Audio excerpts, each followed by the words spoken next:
Morning everyone. সকাল সকাল ব্লগটা অন করার সাথে সাথে আশা করছি সিটির আওয়াজ শুনতে পাচ্ছ। কারণটা হচ্ছে আজকে গিয়ে মায়ের জন্মদিন। তো যেমন প্রত্যেকবার করি কিছু মায়ের জন্য স্পেশাল করার চেষ্টা করি, তো এইবারও মায়ের জন্য একদম কিছু স্পেশাল করার চেষ্টা করেছি। তো সকাল সকাল ব্রেকফাস্টে জোগাড় থেকে শুরু করে লাঞ্চে যা যা হবে পায়ের সমস্ত কিছু প্রিপারেশন স্টার্ট করে দিয়েছি, সেগুলো তোমাদেরকে পরে দেখাচ্ছি। আগে গিয়ে দেখে এসো কালকে রাত্রে যে ছোট্ট করে সেলিব্রেশনটা করেছিলাম সেটার কিছু ক্লিপিং। মর্নিং এভরিওয়ান, আমি অনেক আস্তে আস্তে কথা বলছি, নাহলে হয়তো মা শুনতে পেয়ে যাবে। তো কালকে হচ্ছে গিয়ে মায়ের জন্মদিন। তো আজকে সমস্ত কালকে যা যা রান্না হবে সেটার বেশিরভাগটাই আমি আজকে রাত থেকে প্রিপারেশন স্টার্ট করে দিয়েছি। নাহলে আমি একা হাতে যেহেতু সমস্ত কিছু করি, আমার প্রচণ্ড হড়বড়ি লেগে যায়, এটা করা হয় না ওটা করা হয় না। আমার কথা আদৌ তোমরা কতটা শুনতে পাচ্ছ জানি না, কারণ আমি অনেক আস্তে আস্তে কথা বলছি।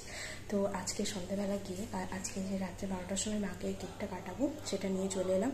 একদম ছোট্ট ছোট্ট দুটো পেস্ট্রি এনেছি, সেটাই মাকে কাটাবো। কারণ অনেক বড় কেক নিয়ে এলে না প্রচুর নষ্ট হয়, কেকগুলো খাওয়া হয় না, নষ্ট হয়ে যায়। তো ফালতু এরকম খাবার নষ্ট না করে আমি ওই জন্য যেটা দরকার সেটাই নিয়ে এলাম। জাস্ট ছোটো ছোটো দুটো পেস্ট্রি নিয়ে এসেছি। কালকে যেহেতু আমার বড় কেক কাটাবো, তো রাত্রের জন্য ছোট্ট ছোট্ট দুটো কেক এনেছি। একবারে তোমাদের সাথে রাত 12টায় দেখা হচ্ছে। এই হচ্ছে ছোট্ট ছোট্ট দুটো পেস্ট্রি। এই হচ্ছে cute cake.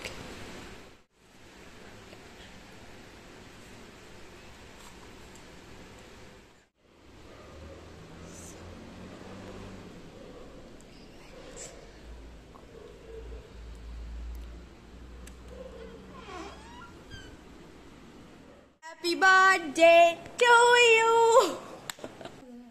Happy birthday to you. Happy birthday to you. Happy birthday dear ma. Happy birthday to you. কেমন খেতে? টেস্টি? তো রাতের সমস্ত ক্লিপিংস তো দেখেই নিলে। প্রত্যেকবারের মতন মাকে একটুখানি স্পেশাল ফিল করানোর চেষ্টা, মানে মাকে যতটা খুশি করা যায় আর কি। তো আবার সকাল থেকে যা যা প্রিপারেশন হবে, মানে ব্রেকফাস্টে লাঞ্চে যা যা হবে আমি সমস্ত প্রিপারেশন মোটামুটি স্টার্ট করে দিয়েছি। মা না ওই লুচি আর সাদা আলু চচ্চড়ি খেতে মা ভীষণ পছন্দ করে, তো সেই মতনই মায়ের ফেভারিট জিনিসপত্র আজকে বানাচ্ছি। আর এদিকে আমি অলরেডি পায়েসটা বসিয়ে দিয়েছি। আর জানো তো আরও কিছু টুকটাক গিফটস কেনার বাকি আছে। আসলে শুভম এখনও এসে পৌঁছাতে পারিনি, ওই জন্য বেরোতেও পাচ্ছি না। তো ভাবলাম যতক্ষণ বাড়িতেই আছি ততক্ষণ এই দিকের রান্নাবান্নার প্রিপারেশনটা একটুখানি করেই রাখি। এদিকে দেখতে পাচ্ছ আটাটাও মেখে নিয়েছি। তো এই কথা বলতে বলতে আমাকে ফোন করলো যে আমি অলরেডি নিচে চলে এসেছি। তো আমি ঝটপট তো রেডি হয়েই ছিলাম, আগে ঝটপট নিচে নেমে চলে এলাম, কারণ রোদ সেদিনে এত বেশি ছিল কি বলবো। তো ভাবলাম আগে বাইরে যা সমস্ত কাজ আছে সেগুলো ঝটপট মিটিয়ে আগে বাড়িতে আসি, তারপর অন্য কথা।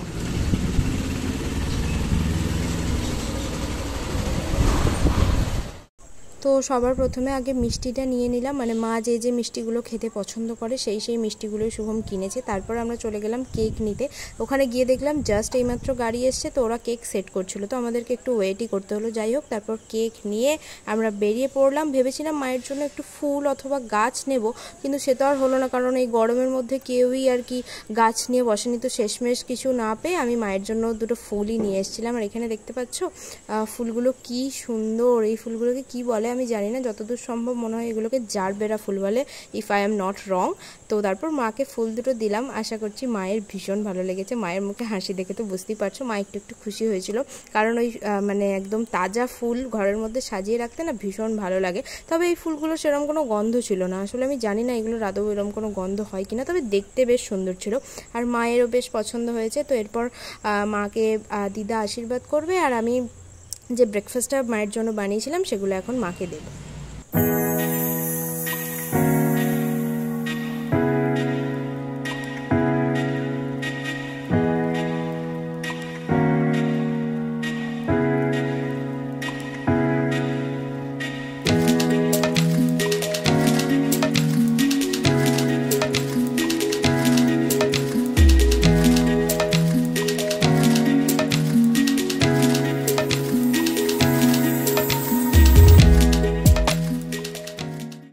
বাজারে বেরোনোর আগে না আমি কিছুটা রান্নাবান্না এগিয়ে গেছিলাম, আর তারপরে বাজার থেকে এসে বাকি রান্নাগুলো এখন কমপ্লিট করছি। আর প্রত্যেকটা রান্না আমি মায়ের পছন্দ করার চেষ্টা করেছি। এখানে শাক ভাজা আছে, এখানে পটল ভাজা, বেগুন ভাজা, বড়ি ভাজা, যেগুলো মায়ের সবগুলোই পছন্দের। এখানে আছে ভেজ ডাল, আর আছে এখানে পটল আলু দিয়ে একটা সবজি, যেটা মায়ের পটলের যা কিছু করে দাও মায়ের খেতে ভীষণ ভালো লাগে। আর এই হচ্ছে আমার হাতের পায়েস।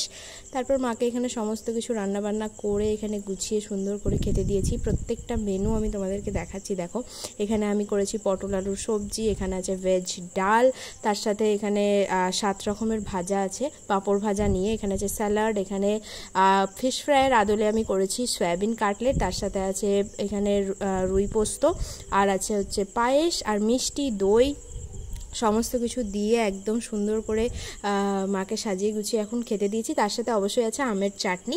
এখানে প্রত্যেকটা রান্না মায়ের খেয়ে ভীষণ পছন্দ হয়েছিল। এখানে গিফটগুলো প্যাক করে নিয়েছি, এসে একদম বাজার থেকে এসে গিফট সমস্ত কিছু প্যাক করে নিয়েছি। এখন গিয়ে মাকে দেবো গিফটটা, তারপর মায়ের রিয়াকশান দেখবো। আর এখানে যা যা আছে প্রত্যেকটাই মায়ের এসেনশিয়াল জিনিস।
তো সকালের গিফট পেয়ে মা কতটা খুশি সেটা তো দেখলেই। এখন হচ্ছে রাত্রের কেক কাটার পালা। ও বাবা, দেখছো তোমাদের সাথে কথা বলতে বলতে কেকটা যে কীরকম এনেছি সেটাই দেখাতে ভুলে গেছি। চলো কেকটা দেখাই। আর প্রত্যেকবার না মায়ের জন্মদিনের দিনই মাদার্স ডে পড়ে, তো এরকম একটা সুন্দর মাদার্স ডে, আর তার সাথে মায়ের জন্মদিনও কেক কাটবে, সেই উপলক্ষে আমি এরকম একটা সুন্দর দেখে কেক নিয়ে চলে এসেছি। এরপরে এখন কেক কাটিং হবে, তারপরে আমরা সবাই মিলে যাব ডিনারে।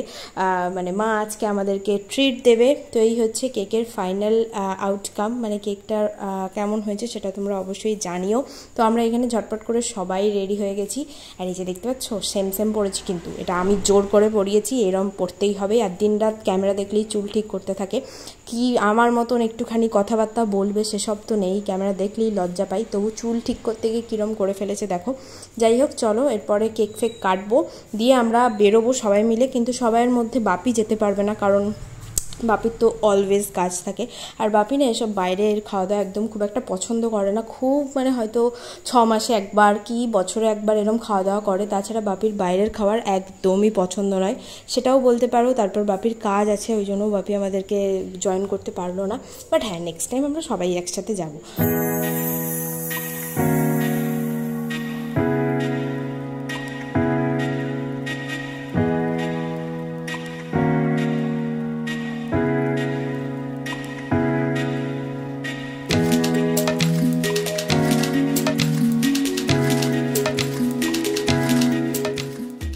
তো কেক টেক কাটা তো হলো, এখন আমরা বেরিয়ে পড়লাম ডিনার করার জন্য। যদিও বা আমরা অনেক সকাল সকাল বেরিয়েছিলাম, ভাবছিলাম এত সকাল সকাল গিয়ে কি করব, রাতে আবার খিদে পেয়ে যাবে। কিন্তু বিশেষ করে ওই সকাল সকাল আর এরম টাইমে না গেলে বোধহয় আমরা আরও ফেসে যেতাম। মানে সেদিন রেস্টুরেন্টে এত ভিড় ছিল কি বলবো।